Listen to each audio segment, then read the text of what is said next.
Hello दोस्तों, हमारे YouTube channel your target पे आप सभी का स्वागत है। मैं संदीप वर्मा आज से आप सबके लिए भूगोल विषय की एक श्रृंखला शुरू कर रहे हैं। इसमें हम भूगोल विषय में विश्व का भूगोल, भारत का भूगोल, पर्यावरण एवं पारिस्थितिकी से संबंधित जितने भी क्वेश्चन बन सकते हैं, जितने टॉपिक इनसे रिलेटेड हैं, एक एक टॉपिक का वीडियो के माध्यम से, मानचित्र के माध्यम से सरल भाषा में आपको समझाने का प्रयास करेंगे। और कोशिश हमारी यही रहेगी कि आपका कोई भी टॉपिक आपकी समझ में अच्छी तरीके से आ जाए, कुछ ऐसा ना रहे कि जिससे आपको कंफ्यूजन क्रिएट हो। और इस टॉपिक से रिलेटेड जितने भी प्रश्न बन सकते हैं उन सारे प्रश्नों को हम यहाँ बोर्ड के माध्यम से लिख कर मानचित्र बना के आपको समझाने का प्रयास करेंगे। और आशा करते हैं कि आपको सारी चीजें समझ में आएगी। तो सिर्फ आप भी जुड़े रहिए हमसे, चैनल को सब्सक्राइब कर लीजिए अगर ना किए हो तो, और वीडियो को लाइक करिए, शेयर करिए। धीरे धीरे करके जब आप जुड़ जाएंगे, आप कंटिन्यू वीडियो को देखते रहेंगे, नोटिफिकेशन आपके पास आता रहेगा, तो आप खुद देखेंगे कि हाँ, जो भी इस चैनल में पढ़ाया जा रहा है, जो भी आप प्रीवियस ईयर के पेपर को सॉल्व कर रहे हैं, उसमें जो क्वेश्चन आ रहे हैं, या आप सिलेबस को देख रहे हैं, सिलेबस में जो चीजें मेंशन की गई हैं, उस सारे टॉपिक से रिलेटेड वीडियो आप इस चैनल पे पाएंगे। और सारे टॉपिक को अच्छी तरीके से डिफाइन किया गया होगा। यहाँ पे आपको देखने के बाद खुद विश्वास हो जाएगा कि हाँ, और कोई कहीं किसी माध्यम से ढूंढने की या पढ़ने की आवश्यकता नहीं है। यदि आप ग्रामीण परिवेश में हैं, आपके पास बहुत अच्छे इंस्टीट्यूट से आप नहीं जुड़ पा रहे हैं, अच्छी संस्था से नहीं जुड़ पा रहे हैं, या बहुत अच्छी अच्छी महंगी महंगी बुक आप नहीं खरीद पा रहे हैं, तो हमारा विश्वास मानिए, आप लगातार इस चैनल से जुड़े रहिए। और जितने भी टॉपिक हैं, सारे टॉपिकों का सारे मेन मेन क्वेश्चन जो बन सकते हैं उन सबको हम बताने का प्रयास करेंगे। अब आपको ये बता दें कि भूगोल विषय जरूरी क्यों हो गया है, इस पर इतना जोर क्यों दिया जा रहा है आज के समय में। क्योंकि जैसे अभी प्रीवियस ईयर में जो भी एग्जाम हुए हैं, या करंट ईयर में इस लॉकडाउन के समय अवधि में यूपी की राज्य सरकार द्वारा दो बड़ी बड़ी परीक्षाएं आयोजित कराई गई। एक तो खंड शिक्षा अधिकारी का पेपर हुआ, और एक आरओ 2016 का पेपर अभी अभी हाल ही में हुआ। खंड शिक्षा अधिकारी के बारे में आपको बताना चाहेंगे कि उस पेपर में कम से कम 30 से 35 क्वेश्चन सिर्फ और सिर्फ भूगोल विषय से आए थे, सिर्फ भूगोल विषय से, जिसका और किसी विषय से कोई लेना देना नहीं था। अब आप खुद अनुमान लगा लीजिए कि जो विद्यार्थी ग्रेजुएशन स्तर पे भूगोल नहीं पढ़ा है, ग्रेजुएशन तक नहीं पढ़ा है, और जो विद्यार्थी ग्रेजुएशन तक भूगोल पढ़ा हुआ है, उन दोनों में कितना अंतर आ जाता है। यदि आप ग्रेजुएशन तक नहीं पढ़े हैं तो आपको भूगोल समझने में थोड़ी दिक्कत आती है। हम ऐसा नहीं कह रहे कि आप समझ नहीं सकते हैं, आप मेहनत करेंगे तो आप हर चीज समझ सकते हैं। जरूरी नहीं है कि व्यक्ति आप पहले से पढ़ा हो तभी वो समझ सकता है, लेकिन थोड़ी समस्या खड़ी होती है उनके लिए, क्योंकि वो और विषय की अपेक्षा उनको टाइम ज्यादा देना पड़ता है। तो जब टाइम ज्यादा देते हैं तो उनको लगता है कि हम कहीं ना कहीं इस विषय पे टाइम देके अपना और सेक्शन वीक कर रहे हैं, फिर अपने अलग अलग अलग जो सेक्शन होते हैं उस पर लौट आते हैं। तो इस पे क्या है कि यदि आप हमारे चैनल से जुड़े हुए हैं, चैनल से सब्सक्राइब ना किए हो तो सब्सक्राइब कर लें, वीडियो को लाइक करें, शेयर करें। और आप लगातार वीडियो देखेंगे तो आपको लगेगा कि जितने प्रीवियस ईयर के आप पेपर सॉल्व कर रहे होंगे, चाहे आगामी परीक्षा है, आप राजस्व निरीक्षक का पेपर होने वाला है, और लेखपाल का पेपर होने वाला है, यूपी टेट की वैकेंसी आने वाली है, सुपर टेट की आएगी, यूपीएसआई की वैकेंसी आएगी। इन सारे पेपर को आप प्रीवियस ईयर के पेपर को सॉल्व कर रहे होंगे, अगर तैयारी कर रहे हैं अच्छी तरीके से, तो सिलेबस सबका देखे होंगे। तो आप हमारे चैनल से जुड़ने के बाद जब वीडियो को हमारे देखेंगे लगातार, तो उसमें जितने भी प्रीवियस ईयर के क्वेश्चन पूछे गए हैं भूगोल से संबंधित, या जो जो संभावनाएं आप खुद अपने दिमाग से मेहनत करके बना सकते हैं कि ये क्वेश्चन बन सकता है, वो सारे प्रश्नों को हम यहाँ आपको वीडियो के माध्यम से समझाने का प्रयास करेंगे। तो कोशिश रहेगी हमारी कि सारे प्रश्न आपको समझा दिए जाएं, आपको कॉन्सेप्ट क्लियर हो जाए मानचित्र के माध्यम से, ताकि उस टॉपिक से संबंधित चाहे जितने क्वेश्चन बन सकें। पेपर सेटर जो होते हैं वो हमेशा पे क्वेश्चन को इस तरीके से बनाते हैं, फ्रेम करते हैं कि आप उसी टॉपिक को पढ़े तो होते हैं, लेकिन आप वन लाइनर फैक्ट के रूप में याद कर लेते हैं। जब उसी से थोड़ा सा डाइवर्ट करके क्वेश्चन बना दिया जाता है तो बस वही आप कंफ्यूज हो जाते हैं और क्वेश्चन का आंसर आप गलत लगा के आते हैं। लेकिन हमारा मानना यह है कि आप अच्छी तरीके से किसी टॉपिक को समझे हैं, मानचित्र के माध्यम से समझ लिए हैं, उसका लोकेशन के हिसाब से समझ लिए हैं, तो उस टॉपिक से रिलेटेड चाहे जितना घुमा दिया जाए प्रश्न को, लेकिन आपका आंसर गलत नहीं होगा। तो कोशिश करेंगे हम कि आपको अच्छी तरीके से बताएं, आसान शब्दों में बताएं। तो आप शुरू करते हैं आज का टॉपिक। आज का टॉपिक हमारा एक सामान्य सी जानकारी है भूगोल के बारे में, कि भूगोल में कैसे कैसे कौन कौन सी घटनाएं कब कब घटित हुई, और उसके बाद उसके बारे में कितनी थ्योरीज हैं, कौन कौन से सिद्धांत हैं। हम एक सामान्य सा परिचय आज आपको देंगे, जिसको हम बोर्ड पे छोटे छोटे मानचित्र के माध्यम से और एक एक लाइन में फैक्ट के रूप में लिख दिए हैं। फिर इसके बाद हम जब अगली क्लास अपनी लेंगे तो उस अगली क्लास में हम इस एक एक टॉपिक को, एक एक थ्योरी के जो भी दो दो तीन तीन लाइन का फैक्ट है, बहुत ज्यादा पढ़ने की जरूरत नहीं है, क्योंकि वनडे के एग्जाम में बहुत डीप नहीं पूछा जाता है। बस इतना पूछा जाएगा, जैसे कोई थ्योरी है, सपोज कीजिए थ्योरी बिग बैंग की है, तो उसमें ये पूछ लिया जाएगा कि बिग बैंग की थ्योरी किस वैज्ञानिक के द्वारा दी गई है, सन कितने में दी गई थी, इसकी आलोचनाएं कौन किया है, इसमें सुधार कौन किया है और अपग्रेड कौन किया है। बस इससे ज्यादा, ये 3-4 फैक्ट से ज्यादा इस थ्योरी से रिलेटेड क्वेश्चन नहीं बनेंगे। तो हम शुरू करते हैं आज का टॉपिक ना देर करते हुए। सबसे पहले आज सामान्य परिचय में हम जानेंगे कि ब्रह्मांड की उत्पत्ति कैसे हुई। जब हम आपको आगे की पढ़ाएंगे वीडियो में धीरे धीरे करके और आगे बढ़ेंगे, तो ये सब चीजें आपको अच्छी तरीके से बताएंगे कि ब्रह्मांड की उत्पत्ति के बारे में क्या हुआ, कि अलग अलग वैज्ञानिक, अलग अलग देश के वैज्ञानिक जब रिसर्च कर रहे थे, तो क्योंकि अलग अलग परिवेश के थे, अलग अलग जगह स्टडी कर रहे थे वो अलग अलग प्रयोगशाला में, तो उनके मत भी भिन्न भिन्न थे, एक मत पे नहीं आए। अब कुछ वैज्ञानिक अलग मत दिए, कुछ वैज्ञानिक अलग मत दिए। फिर उसके बाद क्या हुआ कि जो अगली पीढ़ी उनके बाद आई और उनके वैज्ञानिक के जो मत थे, जो सिद्धांत थे, उसके ऊपर रिसर्च करने लगे। रिसर्च किए तो उनको कुछ उसमें कमियां दिखाई दी, फिर उसके बाद उसमें सुधार करने लगे। लेकिन आज के समय में क्या है, आज के समय में एक सिद्धांत ऐसा है जो सर्वमान्य है, यानी कि पूरी दुनिया के जितने भी वैज्ञानिक हैं उस पर सहमत हैं अभी के समय में, कि अभी तत्काल में ये सिद्धांत मान्य है। तो ब्रह्मांड की उत्पत्ति के बारे में दो सिद्धांत हैं, मेन जो दो सिद्धांत, कंपटीशन पे जो पूछा जाएगा उसके बारे में हम आपसे चर्चा करेंगे इसके बारे में। सबसे पहला सिद्धांत बिग बैंग का है, जो बहुत ही फेमस सिद्धांत है, आज के समय में मान्य सिद्धांत है। इसके बारे में हम पढ़ेंगे कि बिग बैंग का सिद्धांत किसने दिया था, किन सन किस में दिए थे, फिर उसके बाद कौन इसमें सुधार किया था, ये सिद्धांत किस स्तर पे सही है, इसका फ्यूचर क्या होगा इस सिद्धांत का। बिग बैंग का मतलब होता है, आपको हम बता दें थोड़ा सा, इसका मतलब ये होता है कि एक बहुत बड़ा विस्फोट। अंतरिक्ष के बारे में जो वैज्ञानिक धारणा हमारी बनी, वैज्ञानिकों ने ये डिसाइड किया कि सबसे पहले अंतरिक्ष में एक मैटर आया, एक छोटा सा पदार्थ अंतरिक्ष में आया जो तारे के आकार का था। अब ये तारे का आकार का जो एक पदार्थ था, ये कहाँ से आया ये अभी डिसाइड नहीं कर पाए हैं कोई भी वैज्ञानिक, अभी इस पे रिसर्च चल रहा है ये पदार्थ कहाँ से आया। लेकिन ये सब जानते हैं कि पूरे सृष्टि की या पूरे ब्रह्मांड की जो उत्पत्ति हुई है उस एक पदार्थ से हुई है, और उस पदार्थ में एक बहुत बड़ा विस्फोट हुआ, बहुत बड़ा एक महाप्रस्फोट हुआ, जिससे वो पदार्थ विखंडित हो गया, टूट गया, और टूटने के बाद उसी पदार्थ के अलग अलग टुकड़ों से ब्रह्मांड पूरा हमारा बना है। इस पे हमारा सोलर सिस्टम बना है, हमारा आकाशगंगा बनी है, जिसे दुग्ध मेखला कहते हैं या मंदाकिनी बोलते हैं, उसी से हमारे ग्रह बने हैं, उसी से हमारे उपग्रह बने हुए हैं, उसी से धूमकेतु, क्षुद्र ग्रह, जितनी चीजें बनी हैं सब उसी पदार्थ से बने हैं। इसके बारे में एक तरफ से हम जानकारी लेंगे, आपको तो बताएंगे बिग बैंग का सिद्धांत। फिर उसके बाद दूसरा सिद्धांत आया जो अस्थायी अवस्था का सिद्धांत। अब इसमें क्या है कि जो बिग बैंग का सिद्धांत है, बिग बैंग के सिद्धांत में इसके जो वैज्ञानिक है उनका मानना ये था कि बिग बैंग का सिद्धांत एक पदार्थ में एकाएक एक बहुत बड़ी घटना, बहुत बड़ा एक प्रस्फोट हुआ है, बहुत बड़ा एक विस्फोट हुआ, उस विस्फोट के माध्यम से ये बिग बैंग हुआ, जिसके माध्यम से पूरा सृष्टि बनी, पूरा संसार बना। तो उनका कहना यह है कि जब उसमें विस्फोट हुआ तो कुछ शक्ति निकली, और उन्हीं कुछ शक्तियों की वजह से वो चीजें आपस में फैलने लगी, जो भी उसके टुकड़े थे, अलग अलग टुकड़े थे, वो इधर उधर फैलने लगे, जिससे सृष्टि बनती चली गई। और धीरे धीरे करके जब वो शक्ति खत्म हो जाएगी, क्योंकि कोई भी पावर हो, कोई भी शक्ति हो, एक समय के बाद उसका अंत होता है, तो जब वो शक्ति खत्म हो जाएगी तो उनका, महोदय का मानना यह है कि सारी चीजें फिर से इकट्ठी हो जाएगी। यानी कि जो इस समय पूरी सृष्टि बनी है, अलग अलग पार्ट में सब बने हुए हैं, ग्रह, उपग्रह, धूमकेतु, उल्कापिंड, सोलर सिस्टम जो भी बना है, सब बाद में जब ये शक्ति खत्म होगी फिर सब एक हो जाएंगे। दूसरा मत हमारा जो है, जो अस्थायी अवस्था का सिद्धांत है, या इसे हम साम्य अवस्था का भी सिद्धांत कह सकते हैं, सतत विकास का सिद्धांत कह सकते हैं।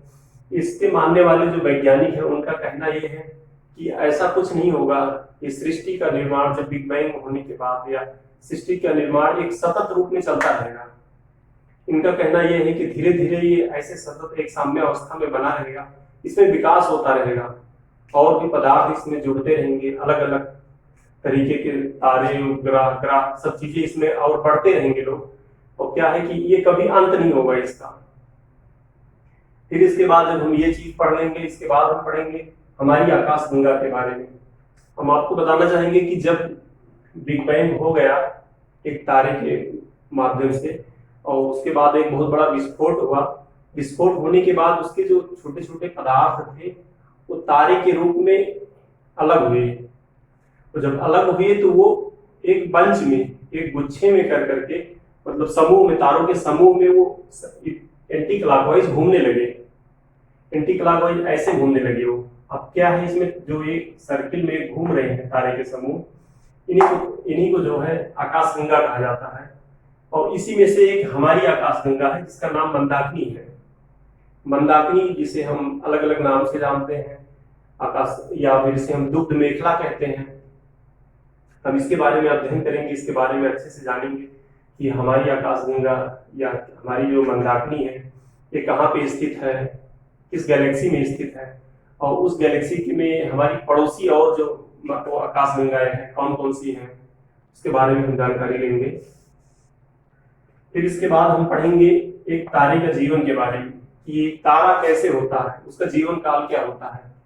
सपोज करिए आज के टाइम में सूर्य एक तारा है, सूर्य एक तारा है, इसका जीवन काल कैसा है, ये किस अवस्था में चल रहा है। ऐसा तो है नहीं कि सारे तारे हमेशा शाश्वत रहेंगे। तो उसके अंदर प्रस्फोट, सूर्य के अंदर जो है उसके अंदर का हाइड्रोजन जो उसे ऊर्जा दे रहा है।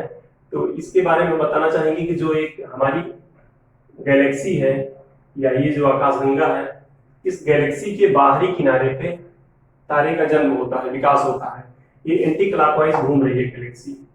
अब एंटी क्लॉकवाइज घूमने के दौरान इसके बाहरी क्रम पे, बाहरी सिरे पे इसके तारों का जन्म होता है। वो तारे अलग अलग 14 माध्यमों से वो अपने केंद्र तक पहुंचते हैं। धीरे धीरे ये एंटी क्लॉकवाइज गैलेक्सी भी घूम रही है और तारे धीरे धीरे उसके केंद्र की तरफ आ रहे हैं।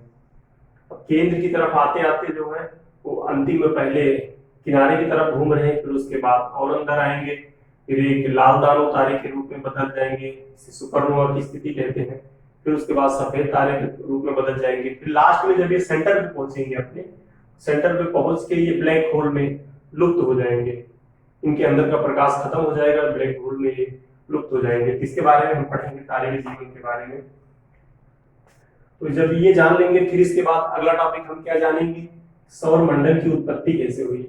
ये हम तारे के बारे में पढ़ लिए, तारे से फिर उसके बाद हम सौर मंडल के बारे में जानेंगे। सौर मंडल में क्या क्या आता है। सौर मंडल में आता है सूर्य आता है हमारा, और उसके बाद हमारे सभी ग्रह आते हैं। ये सब सौर मंडल के बारे में है, इनके बारे में हम जानेंगे कि सूर्य क्या होता है, ग्रह कैसे होते हैं, कौन कौन से ग्रह हैं, ग्रह की विशेषताएं क्या है, दो ग्रहों के बीच में दूरी कितनी है, और उसके बाद इसको कितने कितने ग्रह ऐसे हैं, कौन से ये आकार में छोटे हैं और डेंसिटी में ज्यादा है, कौन से ग्रह डेंसिटी में ज्यादा है लेकिन आकार में बड़े हैं। इसके बारे में अच्छी तरीके से अध्ययन करेंगे हम। फिर इसके बाद क्या है कि अब सौरमंडल के बारे में जब जानेंगे तो इसके में भी वैज्ञानिकों की अलग अलग मत है, अलग अलग तरीके से वैज्ञानिक ने अपनी अपनी व्याख्या दी है। कई सिद्धांत इसमें भी है। एक सिद्धांत इसमें सबसे पहला सिद्धांत है एक तारा का सिद्धांत। एक तारा का सिद्धांत, इसका मतलब ये है कि इस सिद्धांत का मतलब इसमें हम ये समझेंगे कि सबसे पहले एक तारा बना, फिर एक तारे के में विस्फोट हुआ जब, तो उस एक तारे से होके पूरे सारे ग्रहों की उत्पत्ति हुई या सारे ग्रह बने। फिर इसके बाद एक दूसरा वर्ग आया वैज्ञानिकों का, जिन्होंने कहा नहीं, एक तारे से पूरा सोलर सिस्टम नहीं बना है, तो सौरमंडल बना हुआ है, ये 2 तारे से बना हुआ है। फिर हम इसे 2 तारे के बारे में पढ़ेंगे कि कौन कौन से ऐसे राइटर हैं, कौन कौन से ऐसे वैज्ञानिक हैं जो 2 तारे का सिद्धांत की मान्यता देते हैं। फिर इसके बाद जब ये 2 तारे का सिद्धांत हम जान लेंगे, फिर हम सुपरनोवा की स्थिति जानेंगे। सुपरनोवा की स्थिति हम आपको बताना चाहेंगे कि सूर्य हमारा जो है ये सुपरनोवा की स्थिति में है, एक विस्फोट की स्थिति में है, और सूर्य आज के समय में हमारी युवा अवस्था में है। तो इसके बारे में हम जानेंगे, सुपरनोवा की स्थिति के बारे में। और सबसे अंत में सबसे सर्वमान्य जो परिभाषा इसकी है, सबसे सर्वमान्य सिद्धांत जो सोलर सिस्टम का है, वो बिग बैंग थ्योरी है। बिग बैंग थ्योरी के बारे में, उसके बारे में हम जानेंगे। इसके बाद कि उसमें क्या क्या चीजें हैं, बिग बैंग थ्योरी कैसे हुई है, उसके बारे में अभी शुरू में हमने आपको बता दिया। फिर जब बिग बैंग के बारे में जान जाएंगे तो अब हमारे लिए आवश्यक हो जाएगा कि हम अपने सूर्य के बारे में जानें, क्योंकि सूर्य तो बहुत है, ऐसा नहीं, मंदाकिनी में बहुत से ऐसे तारे हैं, लेकिन जो हमारा एक सूर्य है, सूर्य नामक तारा है, ये हमारे नजदीक है, इसका हम पर प्रभाव पड़ता है। कैसे पड़ता है कि जितने ग्रह हैं सारे ग्रह इस सूर्य की परिक्रमा करते हैं, और उन्हीं ग्रहों में एक ग्रह हमारी भी है जिसपे हम रहते हैं, पृथ्वी, ये भी सूर्य की परिक्रमा करती है। तो इस कहीं ना कहीं हमारे लिए आवश्यक हो जाता है कि हम सूर्य के बारे में जानें। सूर्य के बारे में जब हम पढ़ाई करेंगे तो उसके बारे में हम आपको बताएंगे कि सूर्य में अलग अलग लेयरें कौन है। इसे एक परत इसकी केंद्रक है, एक परत इसकी विकिरण क्षेत्र है, एक परत इसका संवहन क्षेत्र है, इसके बारे में जानेंगे। इसके अंदर दहन ऊर्जा कितनी होती है, इसका टेम्परेचर कितना होता है, सूर्य से जब प्रकाश निकलता है तो वो हमारी पृथ्वी पर पहुंचने में कितना टाइम लेता है, पृथ्वी जब सूर्य का चक्कर लगाती है तो उससे कौन कौन से ऐसी और घटनाएं घटित होती हैं, उन सारे बारे में हम आपसे चर्चा करेंगे। फिर इसके बाद सूर्य के बारे में जब पढ़ लेंगे तो हमारे लिए आवश्यक होगा कि हम ग्रह के बारे में पढ़ें, क्योंकि ग्रह का डायरेक्ट सूर्य से रिलेशन है, सारे ग्रहों का रिलेशन है, क्योंकि सारे ग्रह अपने अपने अक्ष पे भी घूर्णन कर रहे हैं, अपना सूर्य के किनारे किनारे भी एक कक्षा में घूर्णन कर रहे हैं। फिर जब हम ग्रह के बारे में पढ़ लेंगे तो उसी में हम आपको ये भी बताएंगे कि सूर्य के नजदीक जो दो ग्रह हैं, बुध और शुक्र, इनका अपना खुद का प्रकाश नहीं है इन दोनों ग्रह का, लेकिन फिर भी इन्हें क्यों सुबह और शाम का तारा कहा जाता है, इस चीज में हम आपको बताएंगे, अध्ययन करेंगे तो आपको बताएंगे कि कैसे कहा जाता है, क्यों कहा जाता है। फिर ये चीज पढ़ने के बाद आपको हम क्षुद्र ग्रह के बारे में बताएंगे, क्षुद्र ग्रह क्या होते हैं, इनका क्या प्रभाव पड़ता है हमारी पृथ्वी पे। ये आप आगे पढ़ेंगे कि मंगल ग्रह और बृहस्पति ग्रह के बीच में क्षुद्र ग्रह की एक श्रृंखला पाई जाती है। वो क्षुद्र ग्रह हमेशा घूमा करते हैं, वो भी अंतरिक्ष में, और घूमते घूमते कभी कभी क्या हो जाता है कि वो अपनी कक्षा से निकल के बाहर चले जाते हैं। तो कभी वो शनि ग्रह पे जाके गिर जाते हैं, कभी वो बृहस्पति पे गिरते हैं, कभी वो पृथ्वी पे आके गिर जाते हैं, कभी वो शुक्र पे गिरते हैं। तो उनके गिरने से क्या क्या प्रभाव पड़ता है, इसके बारे में हम चर्चा करेंगे, जिनको उल्का पिंड कहते हैं। आगे इसका अध्ययन करेंगे यहाँ उल्का पिंड, क्षुद्र ग्रह उल्का पिंड के बारे में। फिर इसके बाद क्या है कि इसके बाद हम आपको धूमकेतु के बारे में बताएंगे। धूमकेतु जो होता है, जैसे हमारे ग्रह, हमारा पृथ्वी है और पृथ्वी ग्रह का एक उपग्रह है चंद्रमा, जो पृथ्वी की परिक्रमा करता है। धूमकेतु जो होता है ये पूरे ग्रह का, सोलर सिस्टम की परिक्रमा करता है, पूरे सूर्य की और सारे ग्रहों की परिक्रमा करता है धूमकेतु। उसके बारे में हम जानकारी लेंगे, इसका क्या क्या काम होता है धूमकेतु का, ये किस तरीके से हमें प्रभावित करता है पृथ्वी को। फिर उसके बाद हम आगे पढ़ेंगे कि पृथ्वी का घूमना कम होना। अभी हमने आपको बताया कि जब क्षुद्र ग्रह जब अपनी कक्षा से निकल के बाहर चले जाते हैं और अलग अलग ग्रह पे गिरते हैं जाके वो, तो जैसे मान लीजिए क्षुद्र ग्रह उड़ के आके हमारे पृथ्वी पे गिर जाता है तो उससे पृथ्वी के रोटेशन में इफेक्ट पड़ता है, पृथ्वी की जो गति होती है उस गति में प्रभाव पड़ता है, प्रभावित होती है। तो मान लीजिए अगर पृथ्वी पे कोई बहुत बड़ा धूमकेतु, बहुत बड़ा कोई उल्का पिंड आके गिर जाता है तो उससे पृथ्वी की गति पे क्या प्रभाव पड़ेगा, पृथ्वी की गति तेज हो जाएगी या पृथ्वी की गति कम हो जाएगी। तेज हो जाएगी तो क्या प्रभाव पड़ेगा मानव जीवन पे, या गति कम हो गई तो मानव जीवन पे क्या प्रभाव पड़ेगा, इन सारे बारे में हम आपको जानकारी देंगे, बताएंगे। फिर ये सब पढ़ने के बाद क्या होगा कि चंद्रमा के बारे में हम जानकारी लेंगे। अब चंद्रमा पढ़ना क्यों आवश्यक है, इसलिए क्योंकि चंद्रमा से रिलेटेड क्वेश्चन भी बहुत पूछा जाता है, और चंद्रमा हमारी पृथ्वी का एकमात्र उपग्रह है जिसका पृथ्वी से और सूर्य से दोनों से संबंध है, क्योंकि चंद्रमा पृथ्वी की परिक्रमा करता है और पृथ्वी पूरे सूर्य की परिक्रमा करती है। और पृथ्वी और चंद्रमा और सूर्य के बीच में एक रिलेशन होता है, इसे उसके अगले से टॉपिक पे हम आपको ग्रहण के बारे में बताएंगे कि ग्रहण कैसे लगता है, कब सूर्य ग्रहण लगता है, कब चंद्र ग्रहण लगता है, इनके बारे में। तीनों एक सीध में होते हैं तो ही लगता है सूर्य ग्रहण और चंद्र ग्रहण, लेकिन इसके बीच में कौन आता है इसके बारे में अलग से एक बड़े डायग्राम के माध्यम से समझाने का आपको प्रयास करेंगे कि सूर्य कहाँ रहेगा, पृथ्वी कहाँ रहेगी और चंद्रमा कहाँ रहेगा, कब सूर्य ग्रहण लगेगा, अमावस्या कब होती है, पूर्णिमा कब होती है, इन सब के बारे में आपको जानकारी देंगे। फिर ये बताने के बाद ग्रहण के बारे में, इसके बाद ग्लोब या मानचित्र के बारे में आपको बताएंगे। ग्लोब कैसे होता है, ग्लोब की या मानचित्र कोई अगर टंगा हुआ है बोर्ड पे या कहीं भी दीवार में टंगा हुआ है, मानचित्र में हमेशा उत्तर दिशा ऊपर की तरफ ही होती है। मानचित्र कहीं भी टंगा हो, किसी दीवार में, दक्षिण दिशा में टंगा हो, उत्तर दिशा में हो, जमीन पे लेटा हो, लेकिन उससे माना जाता है कि उत्तर दिशा ऊपर ही होता है, तो उसमें एक तीर का एरो बना होता है, उसके बारे में बताएंगे। और जब हम आपको ग्लोब बताएंगे कि ग्लोब में अक्ष क्या होता है, ग्लोब में पोल क्या होता है, नॉर्थ पोल क्या होता है, उत्तरी ध्रुव या दक्षिणी ध्रुव क्या होता है, तो उसी टाइम पे आपके लिए सबसे मोस्ट इंपॉर्टेंट दो रेखाएं होती हैं, एक अक्षांश रेखा होती है, एक देशांतर रेखा होती है। तीन अक्षांश और देशांतर रेखाओं के बारे में हम आपको बताएंगे। अक्षांतर रेखा किसे कहते हैं, देशांतर रेखा किसे कहते हैं, इनका क्या क्या प्रभाव होता है, भारत कितने से कितने अक्षांश के बीच स्थित है, कितने से कितने देशांतर के बीच स्थित है, एक अक्षांश का समय पे कितना समय माना जाता है, या एक देशांतर जाते हैं तो कितना समय माना होता है, इसके बारे में जानकारी लेंगे। और अक्षांश रेखाओं में जैसे हम आपको बताएंगे तब कि एक अक्षांश रेखा है 23.5 डिग्री पे, जो अक्षांश रेखा है ये भारत के मध्य से होकर गुजरती है। इससे रिलेटेड बहुत से ऐसे क्वेश्चन बनते हैं आपके पेपरों में, आप पढ़ेंगे आगे वाले वीडियो के माध्यम से हम आपको बताएंगे कि कौन सी अक्षांश रेखा भारत के मध्य से होकर गुजरती है, तो आप बताएंगे वहां पे कि कर्क रेखा उसका नाम है, 23.5 डिग्री पे भारत के मध्य से होकर गुजरती है। इससे रिलेटेड क्वेश्चन जो बनते हैं वो सिर्फ इतना ही बनता है कि निम्न में से किन किन राज्यों से होकर कर्क रेखा गुजरती है। आपको एक सीक्वेंस पता होना चाहिए कि किन किन राज्यों से होकर कर्क रेखा गुजर रही है। तो आप सीक्वेंस एक बार याद कर लेंगे, पूरे इंडिया के मैप को आप अपने दिमाग में कई बार उसे विजुलाइज कर लेंगे, देख लेंगे, मैप को आप सेट कर लेंगे दिमाग में, 2-4 बार आप पेपर पे मैप को ड्रा करके और उसमें अलग अलग राज्य को बनाते हुए उसके ऊपर से एक रेखा गुजारेंगे 23.5 डिग्री की, तो आपको दिमाग में अच्छी तरीके से याद हो जाएगा।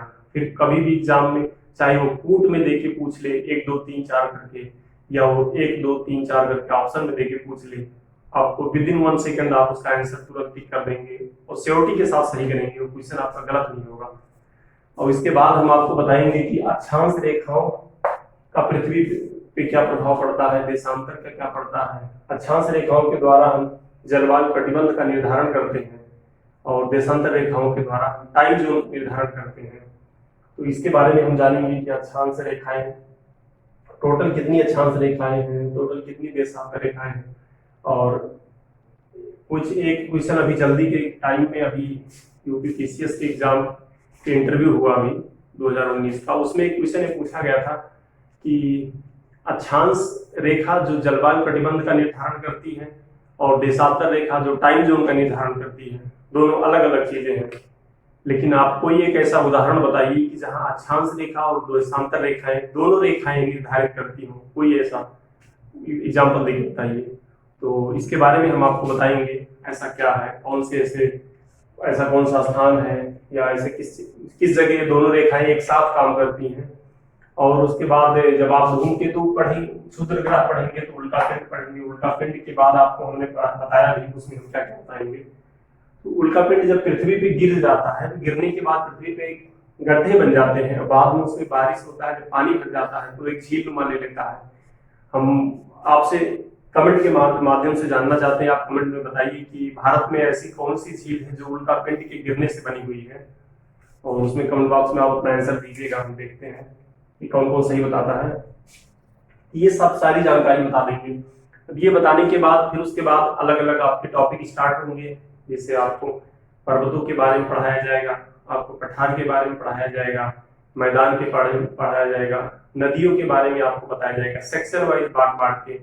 अगर नदियां मान लो हम आपको पढ़ा रहे हैं तो सबसे पहले हम उत्तर भारत की नदियां पढ़ा देंगे, हिमालय से बहने वाली, फिर प्रायद्वीपीय पठार से बहने वाली नदियां पढ़ा लेंगे। फिर उसके बाद सेक्शन में जब आप नदी को बांट देंगे तो वैसे देखने में तो बहुत सी नदी है पूरे भारत में, आप सैकड़ों नदी है, हो सकता है आप उनकी ओरिजिन के बारे में और कहाँ उनका समाप्ति हुई है उसमें कंफ्यूजन क्रिएट होता है उनकी सहायक नदियों के बारे में। लेकिन जब आप उसे सेक्टर में बांट देंगे कि हिमालय से निकलने वाली नदियां, और उसके बाद प्रायद्वीपीय पठार से निकलने वाली नदियां, और उसके बाद इधर आप भारत के बीच में जो यहाँ पे झारखंड के पास से छोटा नागपुर के पठार से निकलने वाली नदियां, और उसके बाद आप अलग अलग सागर में गिरने वाली नदियों के माध्यम से आप उसे जानने का प्रयास करेंगे कि बंगाल की खाड़ी में कौन सी नदी गिरती है, अरब सागर में कौन सी नदी गिरती है, कौन सी नदी ऐसी है कि जो कहीं नहीं गिरती है, बीच में ही खत्म हो जाती है।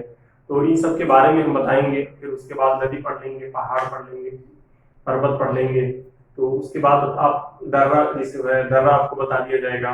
और भी ऐसे बहुत से टॉपिक हैं ज्योग्राफी से संबंधित, जितने भी टॉपिक बन सकते हैं, जहां जहां से क्वेश्चन बन सकता है, उन सब टॉपिकों को आपको बताया जाएगा। और प्रयास हमारा यही रहेगा कि भूगोल से संबंधित एक भी क्वेश्चन आपका छूटे ना, सारे क्वेश्चन आपको बताए जाएं और आने वाले एग्जामों में आपके लिए हाई हेल्पफुल होगा, बहुत फायदेमंद होगा। तो हमारा प्रयास है आप जुड़े रहिए संस्था से। आप इस चैनल को सब्सक्राइब कर लीजिएगा, ना किए हो तो वीडियो अच्छा लगे तो आप लाइक एंड शेयर करिए। और हम अगले वीडियो में आपसे मिलते हैं। धन्यवाद।